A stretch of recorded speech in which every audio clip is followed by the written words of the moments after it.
Hey everybody, welcome to our first ever COC Extras podcast. And so this is for all of our COC family. But listen, if you're not part of our COC family, but you're joining us, we're so grateful that you're there as well too.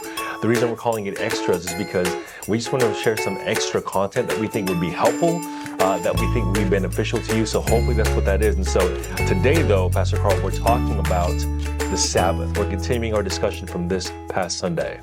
Yeah, I mean, I've been sweating ever since you said we were doing this podcast because as a whole, the concept of planning out rest is a difficult thing for me. My approach to it has always been like, I'll just work harder. Like every problem is like, okay, well, I'll just work harder. Right, yeah. But that doesn't fit the biblical mold for what Jesus says, what God says to do for our bodies, for our spirits, for our souls.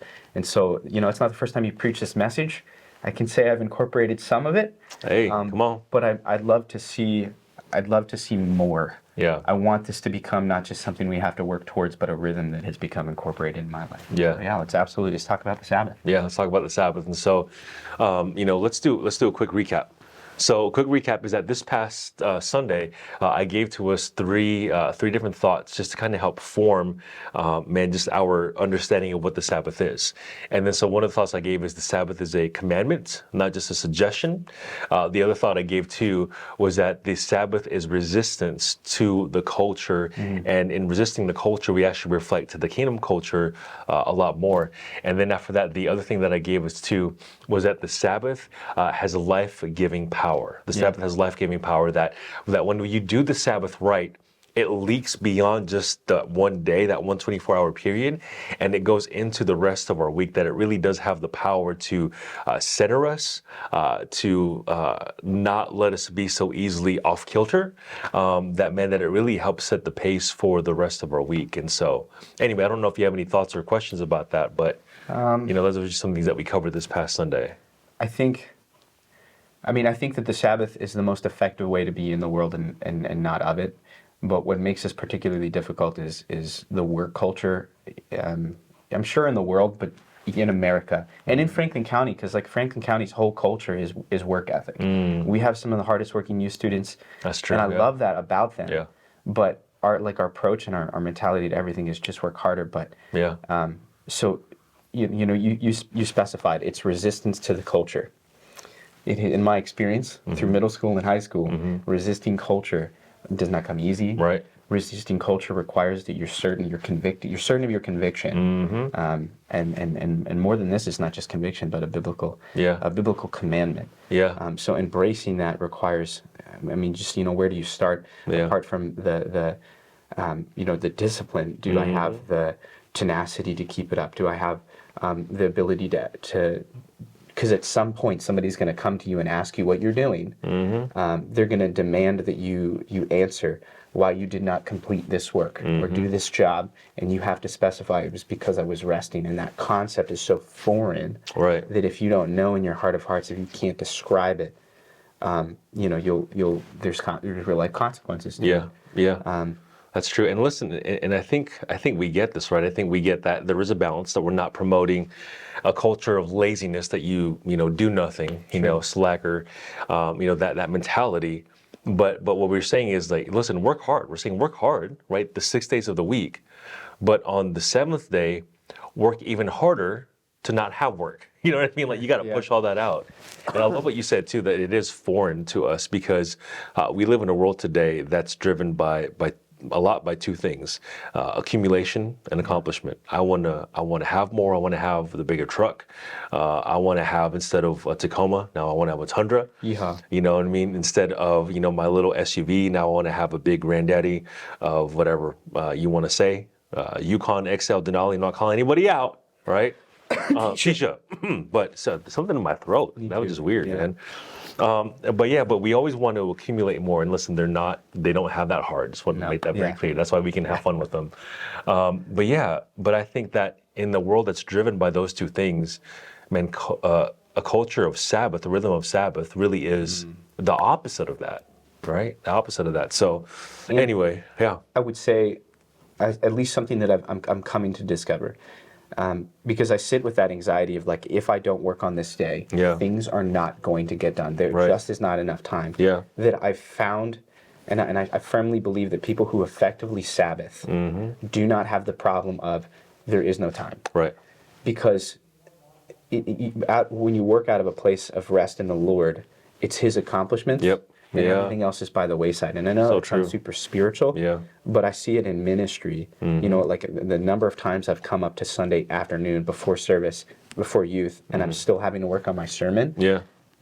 But because I didn't Sabbath, Yeah. as opposed to, hey, I Sabbathed, and writing that message came so much easier. That the work got done, the organization So was true. complete. Yep. But trusting that is obviously a different thing. Yeah. I think it starts with the more practical aspects. Yeah. And as you develop them, as they become part of your rhythm, then Yeah. you can start to believe them. For sure. firmly. So yeah, tell me, Yeah. educate me. So let's talk about the practical concepts here in just 1 second. But I want to go back though and just to harp on one thing that you just said. The Sabbath is you having to trust the Lord. Yeah. And honestly, that's one of the things that the Sabbath is that the Sabbath is a holy trust. Because a lot of us, if we're being honest, we don't do the Sabbath because we don't trust that if I don't do it, right? We say things like, if I don't do it, it's not going to get done. Yeah. Or, if I don't do it here, I'm not going to get a chance to do it then. Yeah. And so we always have this case of it's about me. I'm worrying. And what we're saying is we're driven by an emotion of anxiety or fear. And instead of just saying, listen, I'm going to trust that as I try to honor and obey the Lord, Yeah. that He's going to take care of this, right? It's kind of like the same principle with tithing. Yeah. Like so many times, right? And you've heard testimonies of people who've done this, that they don't know how they can meet the different bills that they have at the end of the month. Sure. But people who have testified that I am tithing, I'm bringing the tithe and the offering, I'm bringing it, and somehow, some way, it always works out for the good at the end. Sure. Because I'm just trusting the Lord that as I give Him this portion, and I think the same principle too is true with our time, with our Sabbath, is that as I give this day in obedience to the Lord, Right. that meant that He's going to take care of the rest. Yeah. In some ways, it's definitely a tithe of your time. It really is a tithe of your time, yeah. And then, like what you said, He has a way of expediting, whatever else needs to be expedited, on top of that, or making things work out. So Just rearranging the priorities too. Yep. You spend so much energy working on things that in the end doesn't so true. accumulate to anything. yeah, So there's always laundry. yeah, When you get it done, it's going to be there tomorrow. yeah, yep, Is it something that requires that much emotional energy? yeah, yeah. That you're gonna sacrifice the Sabbath in order to attend to? Yeah. Yeah, that's absolutely. true. All right, so let's dive into some practical things. So, on this past Sunday, I barely mentioned it, but we didn't get a chance to dive into it. But I said that there are 4 expressions of the Sabbath. It's cease, rest, delight, and worship. Cease, rest, delight, and worship. And so that word cease, right? That's the literal translation is Shabbat, cease. In fact, it's funny that the Hebrew culture, the way that they name their days is they name it 1st, 2nd, 3rd, 4th, 5th, 6th, cease. That's the name of their 7th day. Wow. And so cease. So what does that mean to cease? It means to stop doing all work. Stop doing all work. Now, what do you think about that? I mean, approach me in the right mindset. Like I'm all about that. I like to have fun. In the wrong mindset, Yeah. I mean, we both of us are married, and to high functioning women, and we've experienced that. Like you need to put that down and Yeah. that resistance. Yeah. And I feel that. Yeah. So stopping is that's probably the hardest of all the 4 things that you just mentioned. Yep. Is just stopping. Yep. It is an outward expression of faith, and it's like having the courage to go to the altar when you're not feeling it. It's a step of faith. Yeah. Just stopping. Yeah, stopping. Stop doing all work, right? Cease. And then so we'll talk a little bit more about that in a second because, they all weaves in together. But then the other one is this word called rest. Cease and then you rest. In Genesis it says that God rested. Literally, God took a breath. Yeah. And then so when you rest, what that means isn't necessarily saying you sleep in, isn't necessarily saying that, you take 5 naps during that day. But that word rest, that connotation that it's trying to convey is you do something that recharges you, Yeah. that refills you, right? It's like the difference between resting your phone. You're going to rest it, but just because it's resting doesn't mean it's recharging. It's not Right. breathing life back into it. You got to plug it in. And then so you've got to figure out, man, some things that refresh you. So whether that is taking a nap in the middle of, your Sabbath or whatever that is, for you, is it taking a bath or Yeah, absolutely. I Yeah. love a good bubble. Love Yeah. a good soak. 100%. Put some salt in there. There Bath you go. salts. Yeah. Really inhale that. Yeah. Yeah. Yeah. No. No. I don't know, and part of it is discovery too. That's true. Yeah. I would say that, and it's so imperative that this culture, the Franklin County culture, whose work ethic is, like I've said before, is just so. I'll just work harder. Mm-hmm.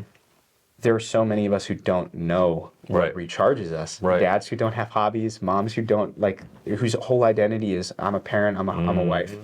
Those are great, but you're still a person. Yep. Something excites you, something energizes you. Yeah. And I love that analogy that you gave with the phone. Phones charge best. I mean, anything with a battery charges best when it's off. When it's disconnected from everything else. That's great. And plugged into a source. Yeah. So, but that process of disconnecting and finding that source for you. Yeah. That wall outlet, that's the tricky bit. Yeah. But I would say discovery is the greatest. Play and discovery are the greatest ways to learn, and so, finding something that energizes you, obviously. Yeah. And then the third word is that word delight. Yeah. So not only refreshing yourself, but going above that, man, finding something that when you think about it, that this well of joy starts coming up in you, that you get so excited when you think about it, right? And this is where that word rest, what you have that, what do you call it, that balance. Yeah. Because for some of us, what delights us, what brings us joy is working out there in the garden, right? Agricultural landscaping, that you just feel good, that you feel right when you're out there with nature.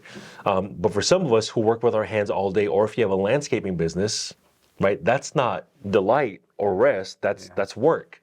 So, it's that old, saying of like, hey, listen, if you work with your hands, rest with your mind. If you work with your mind, rest with your hands. So rest and work look totally different for the individual. But something that just wells up with joy inside of you.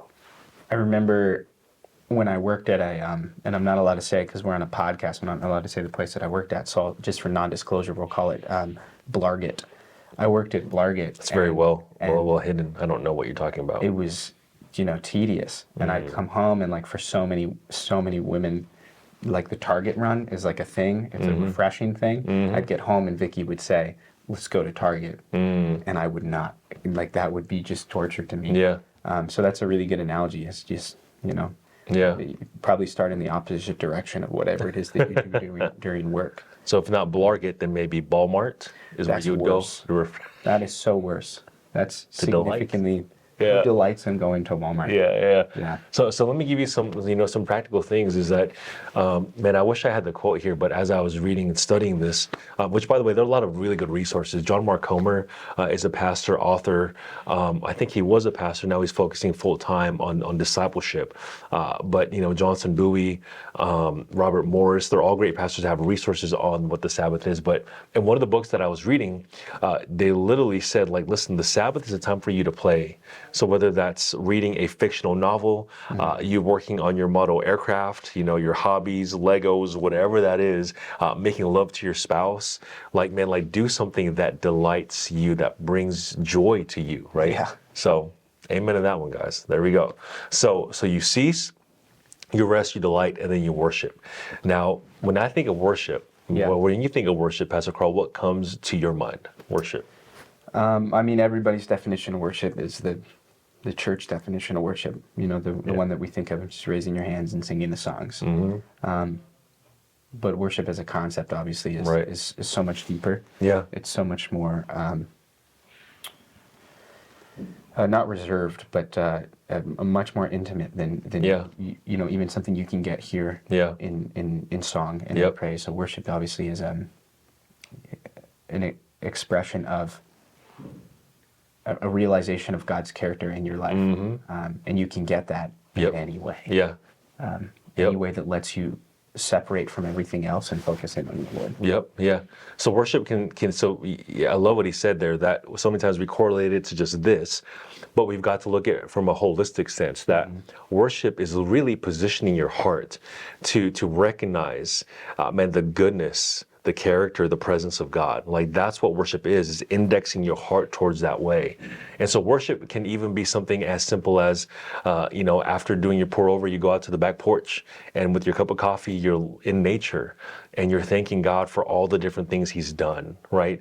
That as you look throughout the week that you're doing that, or maybe it's going down to, by the lake or by the pond, and creating a list, just journaling about different things that you're thankful to God for. That it's positioning your heart again towards recognizing His goodness and His presence in your life. Yeah. And worship is done more than just a guitar, but it's indexing your heart in that way. So as we think about the Sabbath, right? Again, cease. You rest, you delight, and you worship. Where do we begin, right? If you've never had a Sabbath before, the question is how do I carve out a whole 24-hour period, right? For us, we try, and again, that big word is try. We try to have our Sabbath on Friday night, leading into Friday or leading into Saturday dinner time. And so just a 24-hour period. Now that doesn't happen all the time, but we try our best to be consistent with that because it's a command that we're trying to honor. And then so, do you have any tips, Pastor Carl? If somebody's never done that before, like where do you think they should start? So we were teaching class last night and I quoted A.W. Tozer on prayer. Prayer is such an awkward thing because the three biggest issues, I don't know what to say, I don't know how to pray, I'm uncomfortable doing it out loud. Yeah. And Tozer says, the greatest place to start in prayer is to just do it. Yeah. And I would say the same thing with the Sabbath is you just, wherever, you start with something, you start somewhere, start with something. Yeah. Because what fits your mold isn't going to fit somebody else's cycle. Right. So, right. And I think people obviously, like our instinct is to look to the left and the right and see what inspiration we can get. But, the Lord's going to make it clear for you where to start. Yeah. And even if He doesn't, which is rare, it's going to occur to you. Yeah. This is the area that causes me stress. I'm going to do this first. I'm going to give this up first. Yeah. I'll stop this first. Yeah. Or, even start in a shorter amount of time. Mm-hmm. It's not sinful to recognize that you need to pace out nobody becomes a marathon runner when they start running. Yeah. You develop that over a long amount of time, and you just started with 1 mile. Mm-hmm. So. Yeah. So even, start out with, 2 hours or start out with dinner on a Friday night, wherever it is that you can start, carve out, just put your energy into the 5 hours that you can carve out. And then from there, let it expand into more eventually, right? As long as we're trending that direction and trying to obey, I think that's the heart of it, right? Because again, Jesus said that man wasn't made for the Sabbath was made for man. Right. And then so if we can try to ease our way into that or get into that, I think the important thing is that we're indexing our heart that way. So, and then in doing this, if I can just give a brief testimony, one of, my week is always, full with different things. But there was a week in particular that, there were several key critical conversations I needed to have. Yeah. And typically for anybody, that's, just emotionally draining, right? And so I remember though, heading into that week, I felt good. Like I felt centered. I didn't feel off kilter. I felt like just solid heading into that. And then when I reflected back on, why did I feel that way? I realized that, that I had just come out of a Sabbath. Yeah.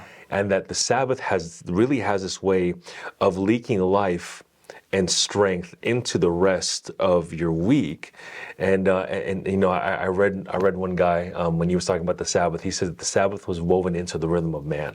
Right. And he says that when it's in the rhythm or the DNA of the universe, you go against the grain of the universe, you get splinters. Right. And splinters are those little things that they prick you. They're small, but they cause pain.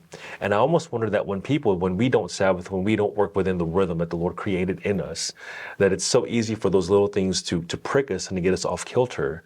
Where when you Sabbath, you're going with the flow of the way God created you and I, and it leaks into the rest of your week. Yeah. And I really think, Carl, that that's one of the ways that, that we're not just the disciples, but I really think that's one of the ways that we become thriving disciples is working from a place of rest, working from a place of the Sabbath. I think you develop a sense of as a kid, you learn not to take people for the word when they promise you something. Mm-hmm. And you develop this habit of if it happens, it happens. If it doesn't, it doesn't. Yeah. And you just go with the flow. The world is inconsistent in that way. You can't rely on promises. Yeah. but the Lord has promised this time of rest. So to know that it will be there, Yeah. to know that you will take part of it, to know that that rest is yours, it is promised to you by God, you can work towards that. And after you've had it, you can work from that. That Right. consistency That's just good. doesn't exist anywhere else. Right. And so, you know, like you said, just once it becomes part of your rhythm, Yeah. you're able to Yep. you know, not feel pricked by splinters. Yeah. Yeah. And it is those little painful things Yep. that accumulate over time. Like all of us have had to work when like a heat wave comes in, and a spike comes in, and we get super irritated and Yeah. itchy, and we know that like we're unnecessarily angry. We don't know where this is coming from. It's just because of this uncomfortable feeling, Yeah. and that discomfort creeps in when we don't rest, when Yeah. we don't come from or work towards that place of rest. Yeah. So Yeah. Amen. So listen, do yourself a favor. Order in for dinner tonight, or whenever it is that you're listening to this. Put away the dishes, right? Don't do any of that stuff. Push it out and order in dinner and just have fun and rest, worship, right? Delight and cease, push out all that work. And man, we really hope that this helps you, helps Yeah. them become thriving disciples of Jesus who make more disciples of Jesus. And if you have any questions, man, feel free to, email us, comment below, whatever that is. So we love you guys. We hope this is helpful, and we'll talk to you guys soon. be good.